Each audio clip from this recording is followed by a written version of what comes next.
Hello friends, in this video I will tell you the portraiture and Imagenomic registration keys. So you can see I have already installed Imagenomic and Portraiture. You can see these are fully registered versions. So now I will tell you the keys. I have folder and here is Noiseware key. Here is Noiseware keys.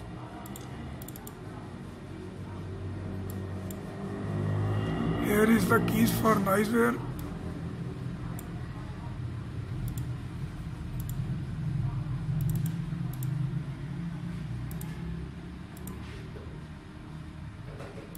These are the keys for Noiseware. You can notice that and try that. These are fully tested keys. And go back, and here is Imagenomic Portraiture password keys. These are name, organization, email, and this is the registration keys. If you are facing any kind of problem, you can ask me in comments. These are fully registered keys.